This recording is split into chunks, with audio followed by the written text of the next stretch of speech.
Assalamualaikum, salam sejahtera. Berita perdana edisi 26 Mei 2021 bersama saya Faris Izzat Syahrudin. Dan saya Hazel Desmond. Berikut paparan utama malam ini. 63 kematian baharu dilaporkan hari ini. Angka tertinggi direkodkan.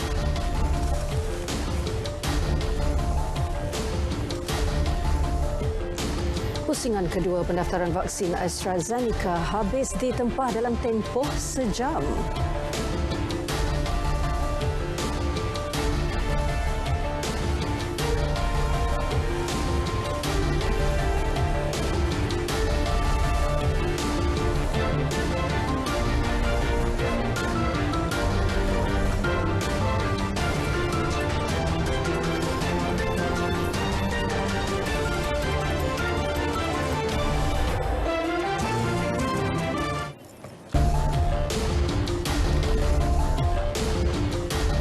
Situasi COVID-19 di negara terus mencatatkan peningkatan kes baharu. 63 lagi kematian, angka tertinggi harian dengan kes aktif pada rekod baharu 66,208 kes. Ia selepas 7,478 kes jangkitan baharu berbanding hanya 4,665 yang sembuh. Sementara itu, 756 orang kini dirawat di unit rawatan rapi ICU. 377 daripadanya memerlukan bantuan pernafasan. Berikut statistik harian COVID-19 dalam negara diikuti jumlah kes mengikut negeri.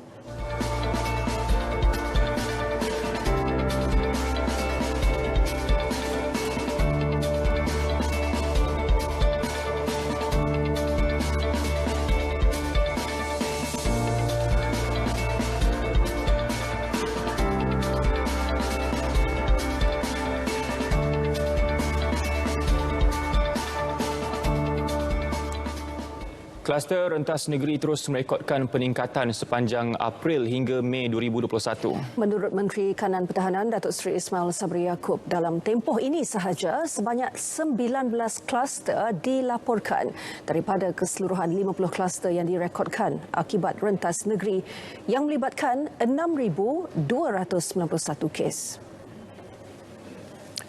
Tambahnya, Malaysia sedang berhadapan dengan gelombang ketiga dan fenomena ini amat membimbangkan. Sehinggalah semalam tercatat satu lagi angka tertinggi, melebihi 7,000 kes. Ketika ini, kadar keboleh jangkitan atau R0 negara telah meningkat ke paras 1.21 berbanding 0.8 yang pernah direkodkan pada pertengahan April 2021. Kemunculan varian baharu dan lebih agresif, terutamanya Variants of Concerns (VOC) di negara ini juga merupakan satu perkembangan yang merisaukan. Peningkatan kes harian bukan sahaja berlaku di Malaysia, malah beberapa negara jiran seperti Thailand yang pernah menjadi role model kepada Pertubuhan Kesihatan Dunia (WHO) juga telah merekodkan kes harian yang tinggi melebihi 9,000 kes.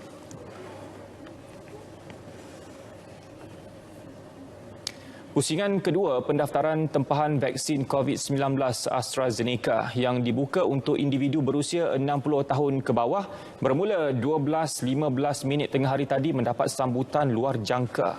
Vaksin AstraZeneca bagi pusingan kedua ini habis ditempah dalam tempoh sejam dan sistem pendaftaran juga ditutup. Menerusi Twitter, Jawatankuasa Khas Jaminan Akses Bekalan Vaksin COVID-19 JKJAV memberitahu individu yang layak bakal menerima janji temu dalam tempoh terdekat. Tinjauan turut mendapati rata-ratanya menyuarakan pandangan masing-masing berhubung pendaftaran pusingan kedua tempahan vaksin AstraZeneca.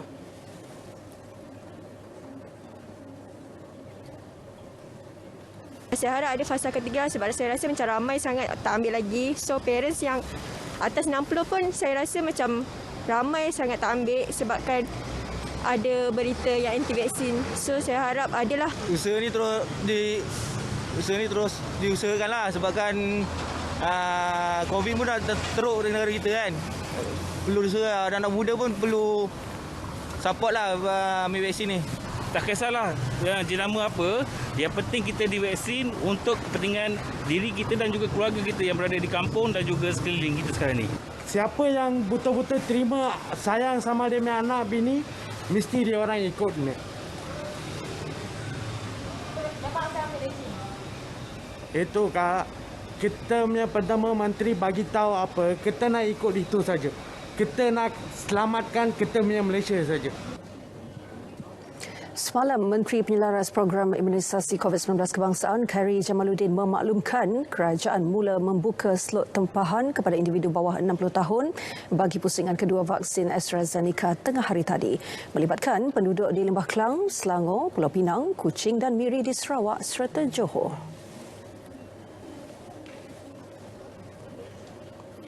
Baik, susulan laporan media sebelum ini bahawa hampir 10,000 rakyat Kelantan yang telah diberi tarikh janji temu suntikan vaksin namun tidak hadir. Pengarah Kesihatan Kelantan, Datuk Dr. Zaini Husin berkata tiada pembaziran vaksin berlaku di negeri itu. Berikutan, kesemua slot mereka telah digantikan dengan individu yang memenuhi kriteria penerima vaksin fasa 2. Menurut beliau, masih ramai rakyat negeri ini yang mengharapkan mereka akan mendapat suntikan vaksin lebih awal. Pendaftaran rakyat Kelantan dalam aplikasi MySejahtera hanyalah 29.6% bagi yang berumur lebih 18 tahun dan 34.1% bagi yang berumur lebih 60 tahun atau 66,314 orang. Kesemua bilangan berdaftar yang layak menerima suntikan vaksin semasa fasa 2 adalah seramai 125,744 orang, iaitu 60% berbanding anggaran bilangan sebenar 208,470 orang. Sehingga 25 Mei, bilangan yang telah mendapatkan suntikan fasa 2 adalah seramai 35,905 orang. Orang ramai tidak dibenarkan hadir walk-in kerana setiap ketidakhadiran penerima telah ada senarai sedia untuk dipanggil. Rakyat dinasihatkan untuk sentiasa menyemak MySejahtera bagi mengetahui status jemputan untuk vaksinasi. Mereka juga diminta patuhi tarikh dan masa janji temu. Jika tidak dapat hadir atas sebab yang tidak dapat dielakkan, maklumkan kepada PPV untuk penjadualan semula janji temu.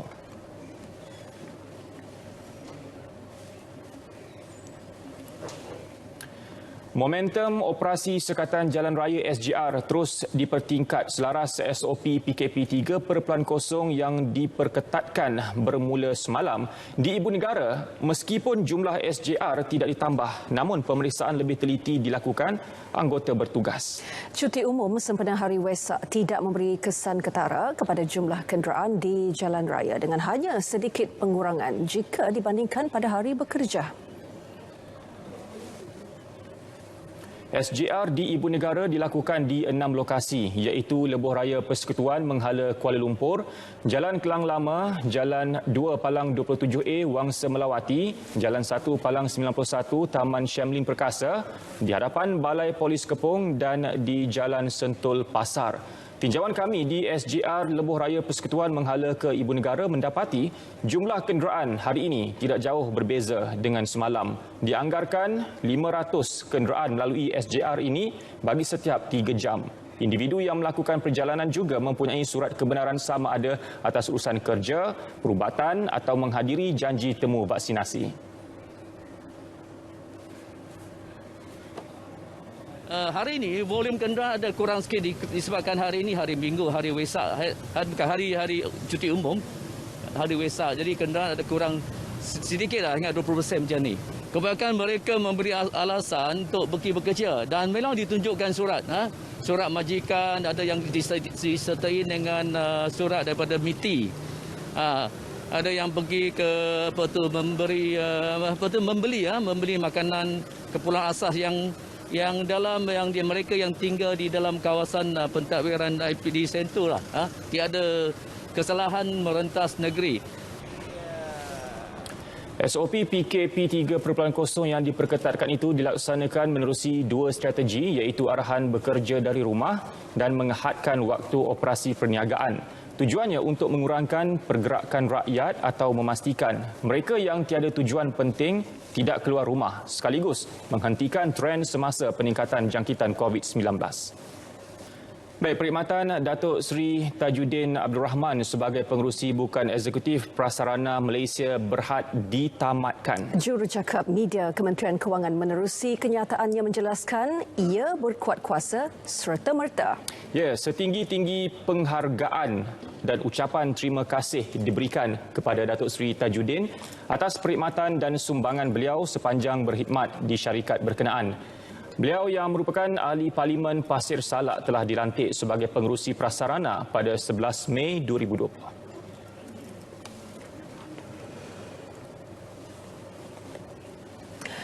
Faktor manusia hanya satu daripada aspek dalam siasatan insiden membabitkan 2 tren LRT laluan Kelana Jaya kemarin. Menteri Pengangkutan Datuk Seri Dr. Wee Ka Siong menerusi satu kenyataan memaklumkan siasatan keseluruhan turut mengambil kira faktor teknikal dan pengoperasian insiden itu. Jelasnya, jawatankuasa siasatan peringkat kementerian yang dianggotai 9 orang dan diketuai oleh Ketua Setiausaha Kementerian Pengangkutan Datuk Isham Ishak sudah mula meneliti pelbagai aspek berkaitan insiden itu. Menurutnya, pengendali atau hostler yang terlibat juga diuji negatif dadah. Selain individu berkenaan turut diberi peluang memberi keterangan tanpa sebarang prejudis. Siasatan seterusnya akan meneliti tentang bagaimana dan mengapa perintah keselamatan dilanggar dan menyebabkan insiden itu serta mengemukakan syur keselamatan penuh untuk mengelak kejadian serupa berulang. Beliau berkata jawatankuasa siasatan juga akan mendapatkan pandangan pihak luar yang mempunyai kepakaran untuk membantu melengkapkan laporan akhir. Kerja pemulihan bagi pengoperasian penuh perkhidmatan transit aliran ringan LRT laluan Kelana Jaya susulan kemalangan Isnin lalu diteruskan hari ini membabitkan 50 kaki tangan prasarana. Dalam satu kenyataan, syarikat itu memaklumkan selepas kerja menyelamat dan mengeluar mangsa pada hari kejadian, pasukan pemulihan serta-merta bertindak dengan membuat penilaian terhadap kerosakan dan diikuti dengan kerja-kerja awalan sebelum memulakan kerja-kerja pemulihan.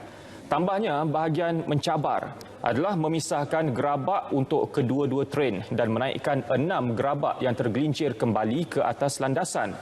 Sehingga malam tadi, 5 daripada 6 gerabak berkenaan sudah berjaya dinaikkan. Hari ini, kerja pemulihan tertumpu kepada gerabak terakhir dan kerja-kerja berkaitan proses mengeluarkan tren yang kemudiannya akan dibawa ke depoh LRT Kelana Jaya di Subang. Proses pengeluaran tren itu berjalan lancar dan keseluruhan proses akan selesai dalam masa 3 hari seperti diumumkan Menteri Pengangkutan Datuk Seri Dr. Wee Ka Siong.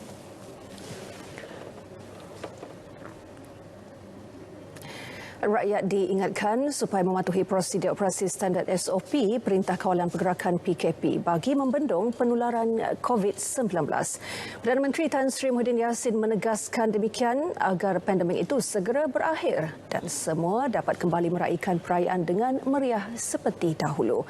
Sempena Hari Wesak, Tan Sri Muhyiddin juga berharap semua penganut agama Buddha dapat meraihkan perayaan kali ini dalam norma baharu bersama ahli keluarga di rumah dengan suasana yang ceria.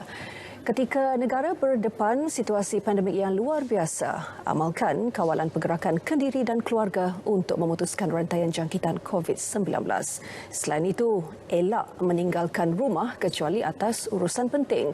Bagi mengurangkan perkumpulan beramai-ramai, hanya ketua agama dan jawatankuasa pengurusan kuil sahaja dibenarkan mengunjungi rumah ibadat. Perdana Menteri berharap Hari Wesak pada tahun ini memberi semangat dan iltizam baharu untuk rakyat terus cekal dalam mengharungi segala cabaran demi kebaikan bersama dan masa depan negara yang lebih cerah. Yang di-Pertuan Agong Al-Sultan Abdullah Riayatuddin Al-Mustafa Billah Shah dan Raja Permaisuri Agong Tunku Hajah Azizah Aminah Maimunah Iskandariah mengucapkan selamat menyambut Hari Wesak kepada semua penganut agama Buddha di negara ini. Dalam kenyataan, Istana Negara menerusi Facebook rasmi Seri Paduka Baginda Berdua menzahirkan harapan semoga hari yang bermakna kepada penganut agama Buddha ini disambut dalam kebiasaan baharu dengan mengutamakan keselamatan diri, keluarga dan masyarakat. Seri Paduka Baginda Berdua turut mengajak rakyat bersama-sama memainkan peranan membantu memerangi wabak COVID-19 dengan berdisiplin mematuhi SOP PKP. Baik, insaf dan nekat untuk mengubah hidup. Namun berdepan tekanan persekitaran termasuk persepsi serong segelintir masyarakat hingga sukar memperoleh pekerjaan. Itu dilema yang dihadapi bekas banduan. Hakikatnya masih ada yang ambil peduli. Peluang kedua sentiasa terbuka untuk mereka terutama menerusi program dikenali sebagai I Kembali. Wartawan Marlia Muhammad melaporkan.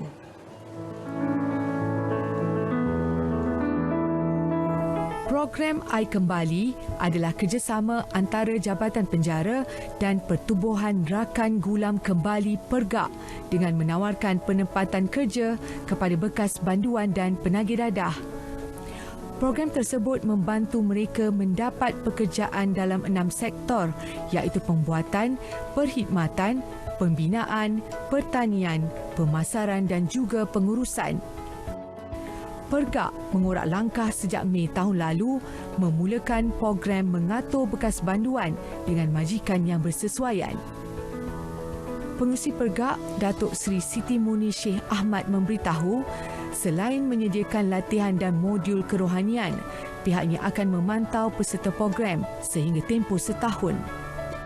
Apabila diorang dah duduk dalam kita punya program, apabila kita dah pulihkan diorang punya ketahanan jiwa diorang, bila kita hantar ke advokasi industri, daripada situ saya didik diorang berjasa dengan keluarga. Berjasa dengan ibu bapa, berjasa dengan anak, berjasa dengan isteri.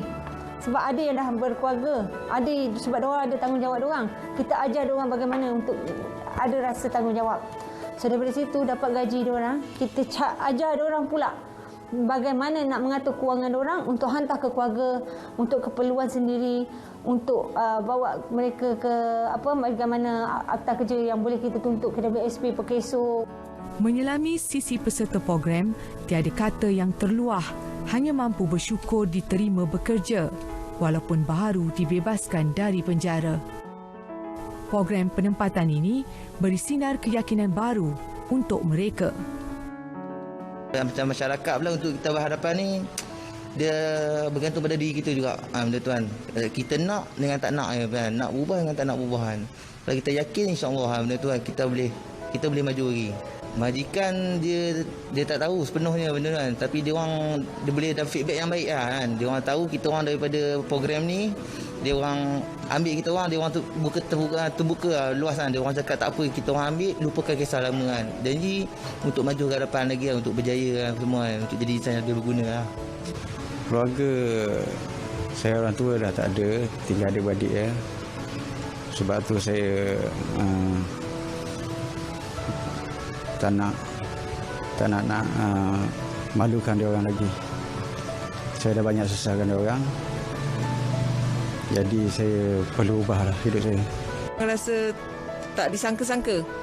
Sebab bagi masyarakat, bekas banduan ni adalah jahat.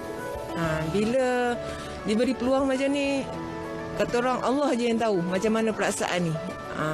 Memang kata orang tak disangka lah. Kata orang masyarakat boleh terima, kata orang masyarakat boleh bagi keyakinan pada kami, bagi peluang kedua pada kami. Tiada siapa yang mahu menjalani kehidupan di sebalik tirai besi. Mereka pernah tersalah memilih jalan hidup. Siapa yang tidak mahu berubah? Keinginan menjalani kehidupan seperti insan biasa membuak dalam jiwa. Keluarga dan yang tersayang terpaksa ditinggalkan. Namun, bukan mudah kembali diterima. Tapi percayalah, peluang kedua tetap ada. Marlia Muhammad, Berita RTM.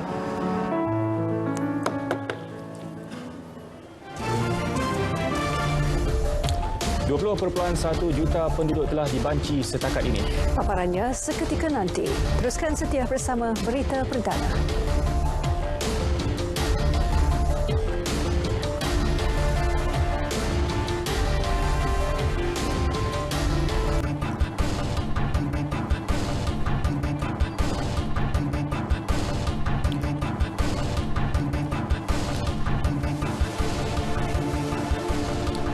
Baik, 20.1 juta atau 61.5% penduduk telah dibanci dalam Banci Malaysia 2020 berbanding anggaran 32.7 juta penduduk pada tahun 2020 sehingga 25 Mei. Manakala 7.1 juta daripada 9 juta tempat kediaman PK telah pun diliputi dalam Banci Malaysia.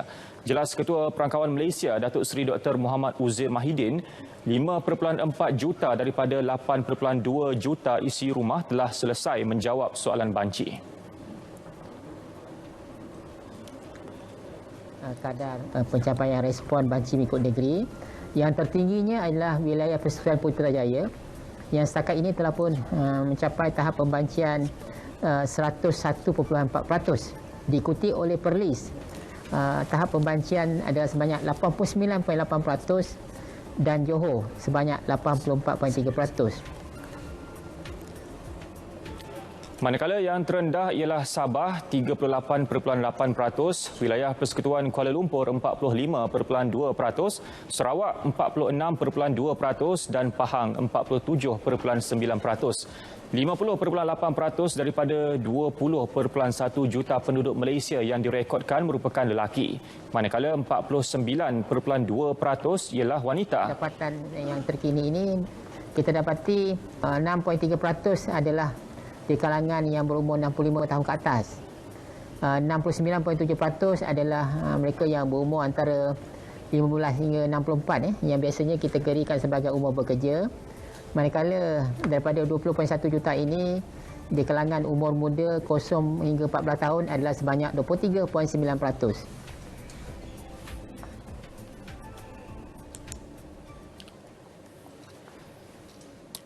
Baik, platform pembiayaan antara rakan setara P2P merupakan kaedah inovatif yang memudahkan PKS serta peniaga mikro mendapatkan akses kepada pembiayaan.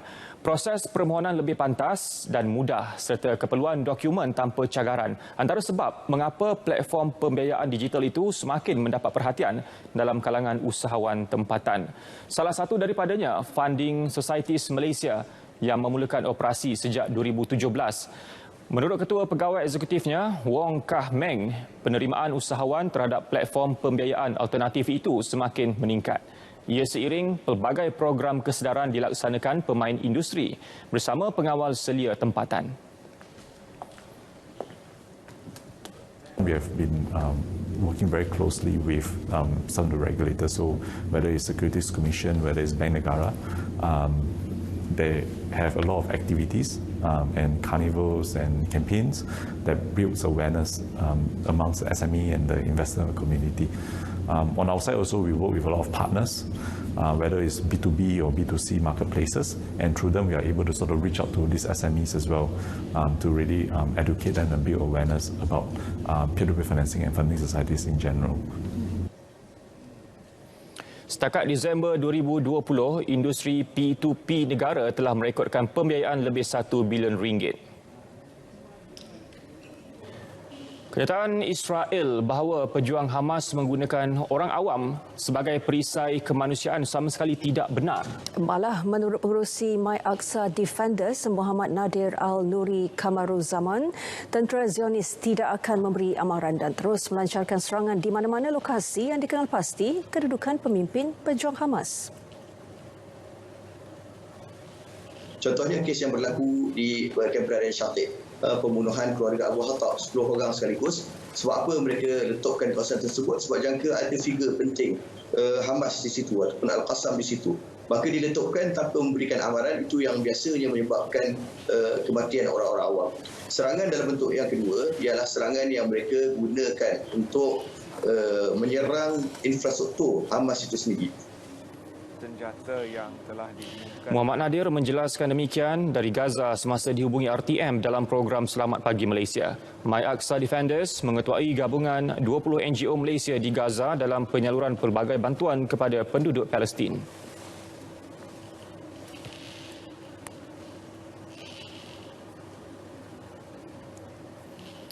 Baik, seterusnya untuk pemasukan malam ini kita akan bersama dengan rakan penyampai kita Alif. Alif, teruskan.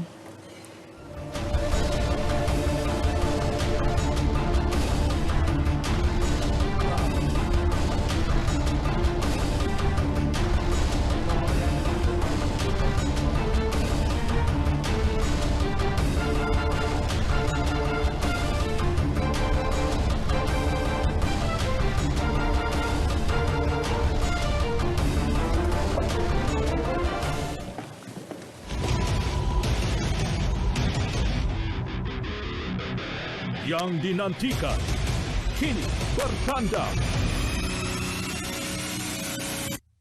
12 pasukan kini bersedia dengan semangat dan rencana baru di dada.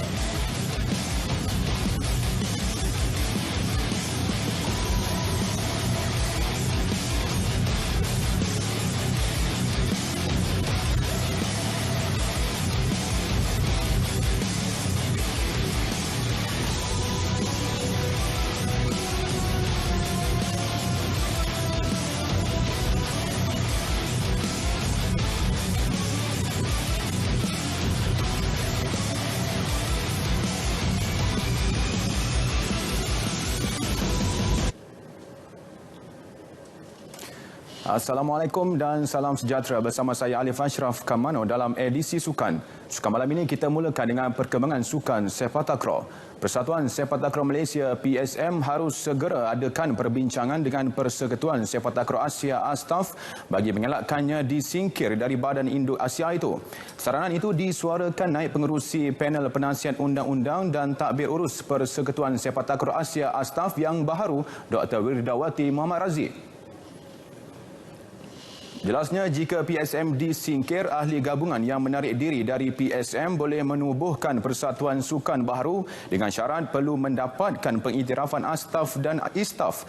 Beliau juga bekas Perusuruhjaya Sukan mempunyai latar belakang dalam bidang perundangan sukan, turut menasihatkan PSM agar memanfaatkan tempoh rayuan 14 hari yang diberi atau berdepan penyingkiran daripada ASTAF serta-merta.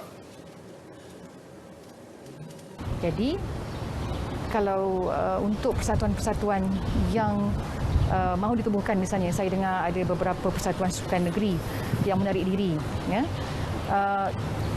Kalau you baca Seksyen 3, Seksyen 2 memberikan kelonggaran, ya, kepada Undang-Undang Malaysia sendiri untuk menerima pengiktirafan daripada Badan Sukan Antarabangsa. So, sekiranya persatuan yang baru atau akan ditubuhkan berjaya mendapatkan pengiktirafan daripada Badan Sukan Antarabangsa, undang-undang di Malaysia tidak boleh tidak untuk membenarkan persatuan ini didaftarkan. Ya, kita terpaksa allow, tak boleh kita halang. Tambah beliau, dari sudut perundangan, penubuhan persatuan boleh dilakukan pada bila-bila masa. Persatuan boleh ditubuhkan pada bila-bila masa oleh siapa saja. Tetapi yang akan berfungsi sebagai persekutuan ataupun persatuan sukan kebangsaan biasanya akan mempunyai badan induk. Dan pengiktirafan badan induk ini diberikan peruntukannya di bawah Seksyen 3, Subseksyen 2, Akta 576. Beliau berkata demikian kepada RTM secara eksklusif di Universiti Malaya.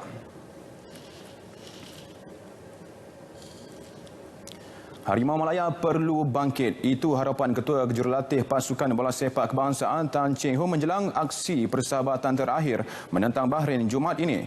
Ia merupakan aksi pemanas badan terakhir sebelum mulanya baki 3 perlawanan pusingan kedua kelayakan Piala Dunia 2022, Piala Asia 2023. Menurutnya, perlawanan Jumaat ini merupakan peluang terbaik bagi pasukan untuk mendapatkan keserasian sebelum pertarungan sebenar membuka tirainya. Cheng Ho tidak mahu kekalahan kepada Kuwait tempoh hari, menjejaskan fokus pemain kepada perlawanan bertemu Bahrain.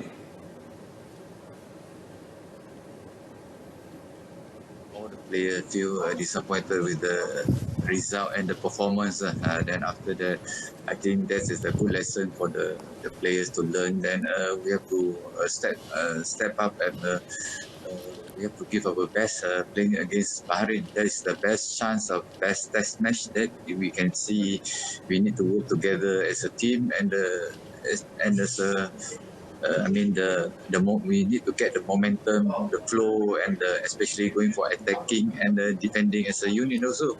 Kita Barisan Jurulatih sedang nilai meneliti setiap pemain dari segi tahap kejagatan mereka dan juga dari segi corak permainan, adakah pemain ini sesuai diturunkan melawan Bahrain nanti. Of course, kita percaya pemain-pemain yang turun menentang Bahrain nanti adalah barisan yang sensitif dan bersedia untuk kempen kelayakan Piala Dunia ini. Dalam perkembangan yang sama, Cheng Ho turut menyatakan selain keserasian, keputusan juga memainkan peranan untuk meningkatkan motivasi pemain dalam aksi menentang UAE pada 3 Jun nanti. Saya rasa setiap pemain tahu dan juga inginkan keputusan yang terbaik kerana ini memberi kita keyakinan dan juga terhadap diri mereka dan juga pada pasukan juga. Keputusan yang sedikit sebanyak kadang-kadang yang negatif boleh menjejaskan dari segi moral dan mental pemain, tetapi rata-rata pemain dah mempunyai satu pengalaman yang terbaik di pentas antarabangsa. Itulah kita harap setiap pemain dah bersedia. Sebelum ini, skuad Harimau Malaya sudah pun menentang Kuwait bagi aksi latihan pada awal pagi Isnin. Lalu namun mereka tewas 1-4 pada aksi di Dubai. Skuad kebangsaan ketika ini menghuni tangga kedua dengan 9 mata, 2 mata di belakang Vietnam selaku pendahulu kumpulan G. Sementara pemain pertahanan skuad Harimau Malaya Junior Estal menyatakan pasukannya tidak harus gentar dengan kedudukan ranking dunia pasukan Bahrain yang bakal mereka hadapi. Pemain kelahiran Sweden Malaysia berusia 30 tahun itu tekad memberikan yang terbaik bagi membuktikan kemampuan untuk berada dalam kesebelasan utama dan membantu skuad negara meraih keputusan yang positif pada perlawanan Jumaat ini.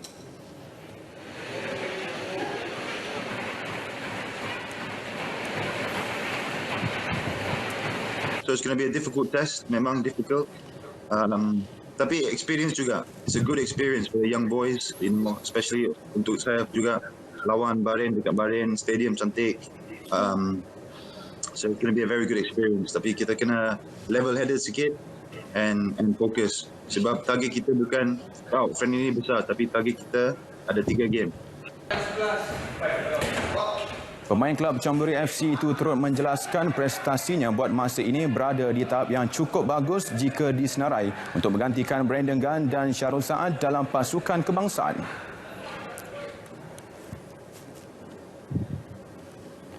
Saudara, sebentar tadi telah pun masuk waktu solat fardu Isyak bagi Kuala Lumpur dan kawasan-kawasan yang sewaktu dengannya. Selamat menunaikan solat fardu Isyak. Tiada kompromi terhadap isu gangguan seksual dalam sukan. Kementerian Belia dan Sukan KBS menegaskan pihaknya dan Majlis Sukan Negara MSN akan memberikan sokongan penuh dengan memperkasa platform kepada atlet dan pegawai untuk tampil membuat laporan jika berlaku insiden salah laku dan gangguan seksual. Menterinya Datuk Seri Rizal American Nain American berkata, laporan boleh dibuat menerusi Jawatan Kuasa Perwakilan Atlet MSN, Jawatan Kuasa Salah Laku dan Gangguan dalam Sukan MSN dan juga Suruhanjaya Atlet di bawah Majlis Olimpik Malaysia MOM.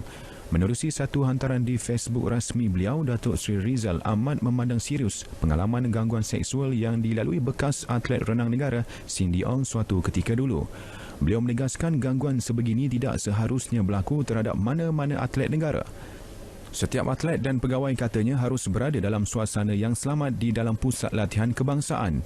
Tambahnya, KBS akan terus menyokong inisiatif untuk memastikan isu gangguan seksual dalam kalangan atlet dan bakal atlet dapat ditangani secara menyeluruh. Masih banyak ruang untuk diperbaiki. Itu pandangan pengarah Kejurulatan Persatuan Badminton Malaysia BAM Wong Choo Han terhadap barisan pemain remaja negara yang meraih 2 gelaran di Kejohanan Badminton Antarabangsa Slovenia 2021 Sabtu lepas. Beliau mengingatkan agar mereka tidak cepat berpuas hati dengan pencapaian yang dilakar di kejohanan tersebut. Choo Han berkata pujian harus diberikan kepada barisan pemain tersebut kerana berjaya mengotakan janji membawa pulang kemenangan di Slovenia. Menurutnya, pencapaian itu membuktikan bahawa pemain muda negara memiliki semangat juang tinggi dan mampu menjadi pelapis yang berkualiti kepada pemain senior pada masa hadapan. Pada kejohanan tersebut, bergu campuran Chong Yun Jian To Yi Wei masing-masing berusia 20 tahun meraih gelaran juara apabila menewaskan pasangan Indonesia. Ia adalah kejuaraan antarabangsa kedua bagi pasangan ranking ke-263 dunia itu setelah memenangi terbuka Poland pada penampilan sulung mereka Mac lepas. Lo Yin Yuan Valerie Sio kemudian melakar kejayaan berganda buat Malaysia apabila merangkul gelaran bergu wanita. Pasangan bukan pilihan berusia 19 tahun itu mengejutkan pilihan ketiga dari Denmark untuk mendakap gelaran antarabangsa pertama mereka. Selain dua kejayaan itu, pemain muda lain turut mempamerkan prestasi membanggakan walaupun gagal melayakkan diri ke final. Selepas ini, pemain muda negara akan turun beraksi pada Terbuka Austria yang dijadual bermula esok hingga 30 Mei. Dalam perkembangan lain, pemain badminton profesional wanita negara Sony Chia tidak akan menyertai kem latihan secara kuarantin di Akademi Badminton Malaysia ABM di Bukit Kiara. Ini kerana pemain perseorangan wanita itu mahu memberi fokus terhadap proses pemulihan kecederaan pada betis kanannya buat masa ini. Kem latihan berkenaan merupakan medan persiapan Kesukan Olimpik 2020 Tokyo yang dijadual berlangsung Julai depan. Keputusan Sonia menyaksikan hanya beregu campuran profesional Chang Peng Sun Goh Liu Ying yang menerima jemputan Persatuan Badminton Malaysia BAM untuk menyertai kem latihan tersebut. Pemain berusia 27 tahun tersebut mengalami kecederaan pada 2013 dan telah melalui beberapa pembedahan selepas itu. Dia juga memberitahu kecederaannya kini beransur pulih dan hanya berjumpa dengan doktor bagi rawatan susulan. Sonia yang digugurkan daripada skuad kebangsaan awal tahun ini berada di ranking ke-35 dunia dan sudah mengesahkan tempat beraksi di Tokyo 2020 bersama 8 pemain lain. Selain Sonia, cabaran negara akan digalas jaguh perseorangan lelaki Li Zijia, berikut lagi Aaron Chia Wo Zhuiyik, beregu wanita Cho Mi Kwan Le Mi Yin dan beregu campuran Chang Peng Sun Goh Liu Ying.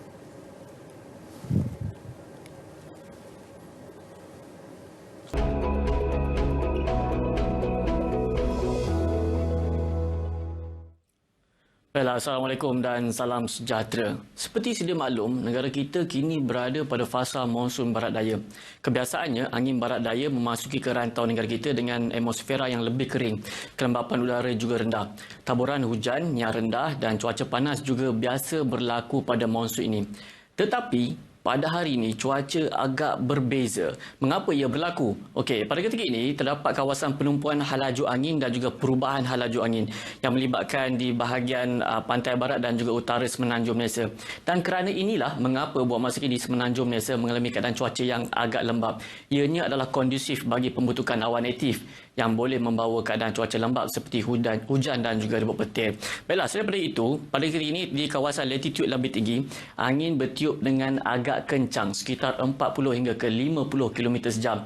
Dan buat masa kini, Met Malaysia masih lagi mengekalkan amaran angin kencang serta lok bergelora kategori pertama dan juga kedua yang menyebabkan kawasan perairan Phuket, Selat Melaka Utara, Kondor, Reef North, Samui, Layang dan juga Palawan, juga melibatkan kawasan perairan di negeri Perlis, Kedah, Pulau Pinang dan juga Perak. Yang mana kali ini adalah berbahaya kepada bot-bot kecil serta sukan dan rekis laut, juga pada aktiviti perkapalan dan juga menangkap ikan. Dan amaran ini berkuat kuasa sehingga ke 29 Mei 2021. Bila seterusnya kita akan beralih ke paparan gemerada bagi melihat apa yang berlaku sebenarnya pada ketika ini. Di Semenanjung Malaysia, hujan berserta rebut petir kini sedang berlaku menyebabkan sebahagian besar negeri-negeri di utara dan juga pantai barat Semenanjung Malaysia, juga melibatkan negeri Kelantan dan juga Terengganu. Hujan lebat ini kita jangkakan ianya boleh berlanjutan sehingga ke lewat malam nanti. Bagi negeri-negeri lain buat masa kini dalam keadaan baik, tiada hujan yang berlaku. Keadaan yang berbeza berlaku di negeri Sabah dan Sarawak. Buat masa kini kebanyakan bahagian dalam keadaan baik, tiada hujan yang berlaku kecuali di bahagian Ranau di negeri Sabah. Pada kini hujan berserta berpetir kini sedang berlaku menyebabkan daerah Ranau, dan kita jangkakan hujan yang berlaku di Ranau ini akan perlahan-lahan bergerak memasuki ke daerah Penampang, Kota Kinabalu, Tuaran, Kota Belud dan juga Kota Marudu. Begitu juga di negeri Sarawak, hujan berserta petir kini hanya berlaku menyebabkan dua bahagian, iaitu di bahagian Limbang dan juga di bahagian Kapit. Keadaan lembap bagi negeri Sabah dan Sarawak ini kita jangkakan ianya akan beransur dalam tempoh 2 hingga ke 3 jam sahaja lagi. Dan bagi bahagian lain, tiada hujan berlaku pada ketika ini. Baiklah, sebelum pisah, kita lihat ramalan cuaca bagi bandar-bandar utama di seluruh Malaysia. Sekian daripada Malaysia, saya Wan Hafiz. Assalamualaikum dan salam sejahtera.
Dan berita perdana edisi Rabu 26 Mei 2021 berakhir di sini bagi memberi laluan kepada program khas Cerita Kita Memerangi COVID-19.